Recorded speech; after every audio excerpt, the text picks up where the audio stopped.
Welcome to Thriver's Ed, the podcast that's all about giving you the practical, no-nonsense advice you need to level up your life and business. I'm your host, Marcy Rossi, success coach, business strategist, and alcohol-free enthusiast. If you're ready to crush your goals, optimize your productivity, and live your best, most authentic life, then you're in the right place. Each week, we'll dive into topics like the psychology of success, practical strategies to boost your performance, and the unexpected ways living alcohol-free can elevate your life. Whether you're looking to boost your business, improve your health, or simply become a better version of yourself, Thriver's Ed is here to help you do just that. So grab your iced coffee, buckle up, and let's get thriving. Welcome back to another episode of Thriver's Ed.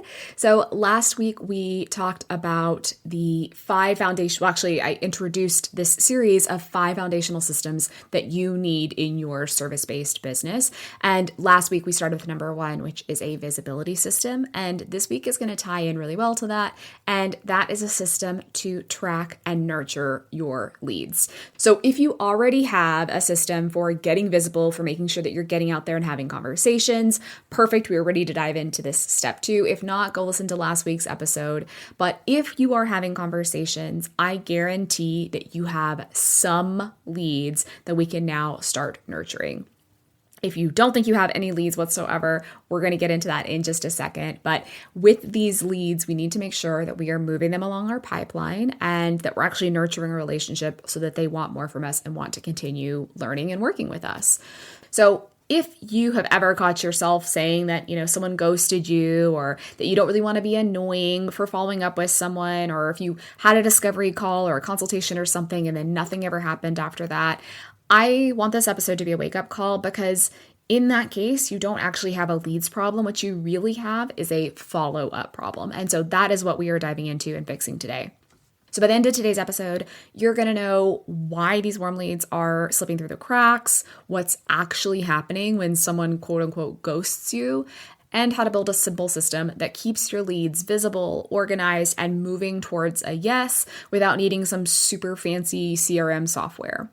So first, I wanted to talk on some of the myths that are around leads or not having enough leads. The first obviously being that I don't have any leads. And I want to say that you almost certainly do, right? These are people that are on your email list. They're people that have sent you messages on social media. They're people that you've reached out to or had conversations with about what it is that you do. So go back and consider where these leads might be hiding. Now, if you truly have never had a conversation with anyone about what it is that you do, if you've never made an invitation to anyone to work with you, then yes, perhaps you don't have leads, and that's where we need to go back to step 1 and work on getting visible and having conversations. But if not, if you've at least reached out to people and you haven't heard a no, in my opinion, there's still a lead. That goes into myth number 2, which is ghosting or silence is a no, and it's not. It means that they were distracted, or they're just not sure, or they've hit a point of decision fatigue. So a no is a straight up no, I'm not interested. It's an unsubscribe. It is people telling you to your face, this is not the one for me. If you don't get that, that means it's not yet. Right? If it's just silence, what silence actually means is not yet. And that's perfectly okay. There are lots of reasons people might be at that not yet stage, as we just discussed. So I want you to really focus on this mindset shift of silence means not yet. And it is your job to help them move along the path at a pace that they're comfortable with, right? We're not like shoving people and like kicking them behind to move faster, but move them along the path through things like helping them understand their objections and whether those are actually valid, helping them to see the benefits it is of working with you, helping them to build trust, and helping them to get to know you, to like you. These are all things that we're doing when we're nurturing our leads. So stop assuming the fact that someone didn't immediately hire you or hasn't said anything to you in a while that it's a no. It's a not yet. That's a big reframe I want you to take away. The third is that following up is annoying. It's not pushy, it's professional. Now, yes, it can be done pushily. Actually, I called yesterday my husband's dentist. He canceled his appointment, told them that he's going to call back to reschedule. They have been sending him text messages. They have been calling. And yesterday they called me saying, hey, we're trying to reach your husband to rebook his appointment. And it's like, we told you we'll get back to you. Now, if someone says, I'll get back to you later, I mean, we can at least respect the fact that they have some kind of timeline that they're working on and not bother them until they said they'll get back to you. And then, checking in after that. So yes, following up can absolutely be annoying when you're not respecting the boundaries of the person you're talking to. But unless someone said, don't follow up with me, or, you're doing it in a way that's truly obnoxious, right? If you don't want to get phone calls and messages every single week, don't do it every single week. But that doesn't mean you can't do it every month or 2 months or 4 months or whatever schedule you're comfortable with, right? So no, it's not annoying if done professionally, right? You're offering customer service. You're reminding people that you're here, that you have a solution ready for them when they're ready to accept that solution. Number 4 is it feels salesy. So it's kind of like, I don't want to be annoying, but I feel salesy. Again, if what you're offering is valuable, if you are solving a problem for people, then you're a helpful human and you have a solution to let people know about. If they don't want to hear about it, again, they'll tell you, they'll unsubscribe, they'll tell you, no, I'm not interested, or, respond in some way, but we don't actually know that they don't want it until they tell us. They could just be busy. They could be distracted, like all those things we talked about before. So selling, if we have an issue on selling, that's a whole nother mind frame and a whole nother episode there. But remember, you have a solution. You have a valuable solution and you're trying to help people. And by telling them about it, all you're doing is offering them a solution to their problems. Number 5 is I'll just remember to do it later. And honestly, if your business is even halfway, if you're even halfway putting the time into this business, I'm sure you have a whole bunch of tabs open, a bunch of emails to get through. You've got a bunch of lists going on. Like there's always things to do. So having a system means you don't have to use brain space to remember to follow up with someone. It can be very simple where you have like a recurring task every 1, 2, 3 months, whatever it is that you're comfortable with, to follow up with people. So you don't have to remember when was the last time I spoke to person A, B, and C. It's been a month since I spoke to person A. I should check in and see how they're doing. If any of these myths are still causing you some discomfort, if you're still like, ugh, I don't want to be annoying, I don't want to be pushy, what if that one person unsubscribes from my list? Well, if people unsubscribe, they weren't going to purchase from you anyway. And at the end of the day, you're running a business. This is not a charity. This is not like a fan club, right? We're not just trying to build people that love what we do, but have absolutely no intention of ever working with us. So if that follow-up leads to sales, that allows us to continue this business and help more people. So you have to decide what's more important to you. Would you rather everybody in the entire world like you, or would you rather build a sustainable business that is able to help more and more individuals because people are actually honoring you with, working with you and paying for the value of your time? Moving on. What do we actually do if we are ready to build a system like this? You need 4 things to have some kind of follow-up system in place. And the first is to have a way to track this. And you can do it anywhere. You can do it on a piece of paper. You can do it on a Google Sheet, Airtable, ClickUp, Notion. I don't really care what it is that you use. There's no one right way to do this. You just have to have some way, because again, going into that, I'll remember to do it. You won't.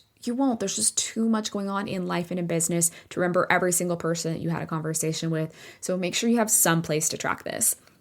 Now, in the summit that I have coming up, we have at least 3 sessions helping you keep track and nurture your leads. One person uses Dubsado. One person uses Slack at Airtable. One person uses ClickUp. And the best part is a lot of these sessions are actually using free versions of the tools. So again, when I said earlier, you don't need a super fancy CRM that costs more than your rent. You can do these a lot of the times with free tools. And Google Sheets, right? That's a free tool as well that you can use. Again, you just need something to make sure that you're keeping track of these things so that you can stay on task. Up next, I like to tag these people into categories or stages, right? So Are they interested? Did they book a discovery call with you? Have you followed up with them once, twice, three times, whatever those stages are? We want to have some way to keep track of them so that we know what that next stage should be. What is appropriate for following up? What could we offer them? What could we do next in order to help nurture them along that path? And so having a quick way to identify, oh, this person reached out to me for the first time, or I've had a call with this person, whatever that is, because that is going to determine what steps you take next. Third piece here is some kind of time frame. So you get to choose when you're going to follow up with these people. I don't really care what you do. I mean, if you wait like a year, again, they're probably going to forget who you are. So make it reasonable. Don't let your fear determine that you should wait at least 6 months because you don't want to be pushy. Do something that sounds reasonable and that's likely to lead to the results that you want. Could be whatever it is, a week, a month, 2 months, whatever, and mark that date down. So you have this lead. You have that they had whatever status right now, let's say booked a call, and then have some kind of standard for how soon you reach back out after that particular time. So if it's in a week, put that date in there that you're now going to follow with them 1 week from today. And that way you can easily see what you need to do next and when. If you're using a tool to handle this, it can remind you, right? Like ClickUp, I use my CRM in ClickUp, and it'll tell me when it's time for me to check back in on someone and see, if there's anything going on, anything I can support them with. Just honestly being a human and seeing if I can support them in some way and what's going on in their life. So have some kind of timeline for when you follow up based on where that person is in your funnel. And then the last piece, not required, but makes everything so much easier, having some templates. Right? Maybe you have a template that gives people a little nudge to follow up with you. Maybe you ask them if they're still interested. Like maybe they requested a proposal for you or a particular program, and you can check in to see if that's something that they still are looking for. Maybe you have new ways to move forward. So maybe you had a conversation with someone a while back. You have some new offers that we can guide them to if it's appropriate for them. Obviously, you would know that from having conversations with people, which is really what this is at the end of the day. So having some kind of templates that you can check back in and that you could, of course, personalize and tweak, but it's already, for a lot of us, a little bit awkward to check in with people that haven't hired us or that seem to have ghosted us. So having some kind of template that you can tweak instead of staring at a blank page makes this so much easier. Before I dive into your Thrive in 5, I just want to leave you with this one quick thought. If some people expressed interest, let's say it's like, 3 people expressed interest and you've heard back from none of them and you did absolutely nothing to follow up with them, that's a big leak in your business. It's a leak in your business that you're calling ghosting, that you're blaming on this other person for not taking action instead of focusing on what you can do in the moment. So you are allowing money to fall through the cracks or down the drain or whatever metaphor you want to use here when you don't take agency over your own business and what's happening in your professional life and what you have control over. Because in this situation, if someone doesn't get back to you, you can't control that, but you can keep the conversation going, or you can at least attempt to. So your Thrive in 5 for today. First up, pick a tracking tool, right? I gave you a bunch of examples: Google Sheets, Airtable, ClickUp. Like I said before, if you want some inspiration on this, be sure to check out Automagic next month. We have at least 3 sessions that are going to show you how exactly to set this up so that you don't have to figure it out all by yourself. Number 2, I want you to go in and list any leads you've had from the last 30 days. So look through your contact form submissions on your website. Look through any DMs on social media. Think about that networking call that you had, last month. Start making a note of the conversations that you have started with individuals and list those out on your new tracker. Step 3 is to tag them or label them with some kind of status. You can do this different ways, right? We can go hot lead, warm lead, cold lead. You can do it more specific, right? Like they've inquired, discovery call booked, waiting to hear back, whatever. They're your statuses, it's your business, but have some way to know quickly where someone is in the funnel and or the conversation with you. Number 4 is to write one follow-up message in your voice. Something, again, your voice meaning not ChatGPT, but something that you can use as a template that you can tweak and personalize so that you're not reinventing the wheel over and over again. And then number 5 is to put a reminder into your calendar, into your phone, whatever you use to keep track of things for the next follow-up. So it could be like one day a week where you follow up with people, like every Tuesday, maybe you follow up with people.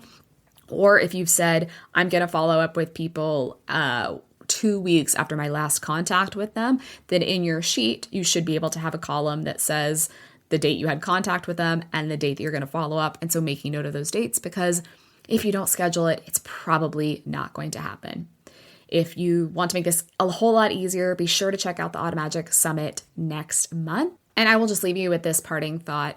It doesn't really matter what else you're doing in your business if you don't have clients, because if you don't have clients, you cannot continue to exist. Again, we're not running a charity here, we're running a business.